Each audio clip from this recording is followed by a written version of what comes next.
Hey people, it's your girl Cassandra. How are you this beautiful Friday? So I want to drop this right quickly. This is for my parents, especially mothers. You mothers, you guys need to be careful. You need to be careful what you feed your children. I don't mean by physical food.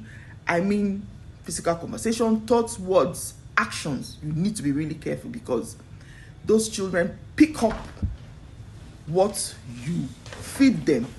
Those children pick up what you say.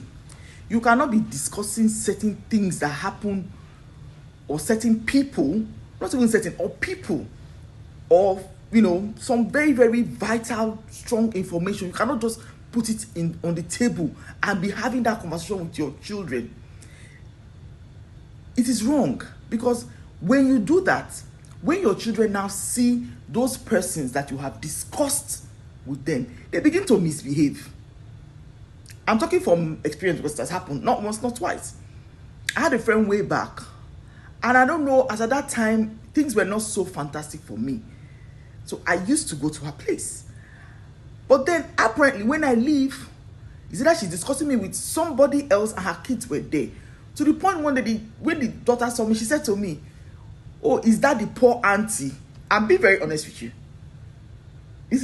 I'm not making this up. This is a true life story. And then, but that thing that she did, it made me withdraw from her. And I stopped going there. Now, it is not the child's fault. It is the one that is my friend. So, if you as a parent, you have this nonsense habit of you cannot keep your mouth or certain things that happen to you. You have to go and say where your children are. You are not, it's your children that you are not helping. Because trust me, your children will misbehave. They will act out that thing that you have said to that person. And then if there's an opportunity for your children to be helped, your children will not be helped because of that act that you have done. So we need to be very careful in our daily lives, in what we do. When God gives us those children, we're supposed to nurture them and look after them.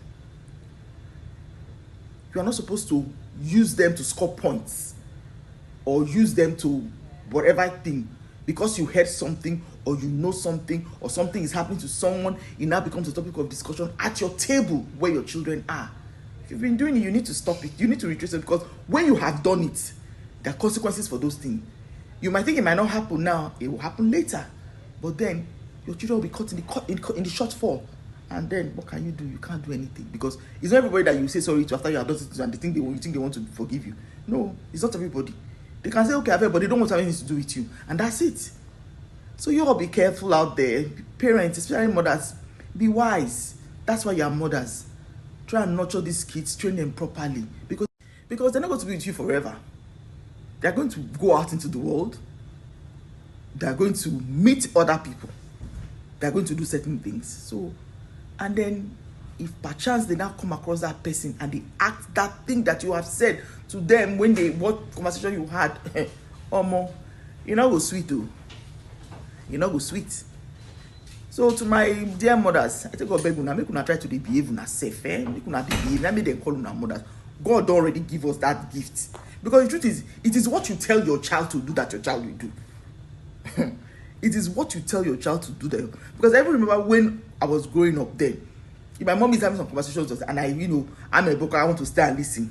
When they will look at me, they say, will you come on, move away from there? We parents have stopped doing those things. Rather, we sit down, open our mouth where the children are. I remember growing up, you cannot, when my mom is having some certain conversations, you come and stand. You say you want to stand or you want to sit down there. Where? How?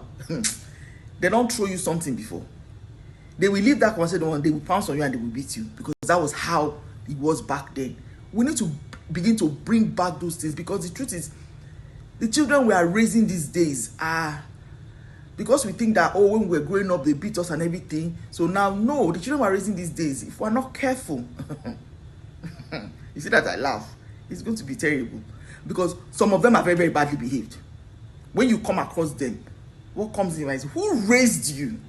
The men, the women that we are seeing now, they are badly behaved. I say with my full chest, they are very, very badly behaved. Who raised you? Come on. How? So my dear mothers, parents, you guys need to try and do better. Help these children, because you are not going to be here forever. You won't be here forever. You have to help them so that they're able to navigate this world seamlessly, without any stress, without any problems, without anything. You want your children to wake up in the morning and they're up. Not they wake up in the morning, they're praying, oh, Father Lord, anything my mother and my father committed, Father Lord, please don't let it come back to me. Even as old as I am, I tell my mom, I say, Madam, I just go beg you, not do anything when go make me. Instead, make I say, oh God, I thank you for the. I first of all pray, may God forgive you for the one way you do. Before I come start to pray for myself, almost 30 minutes done they go. Me were supposed to go work. I don't want it. When I'm saying my brothers, why are you talking? I say, guys, forget that thing. The world is deeper than we look at it. So we need to be really careful in what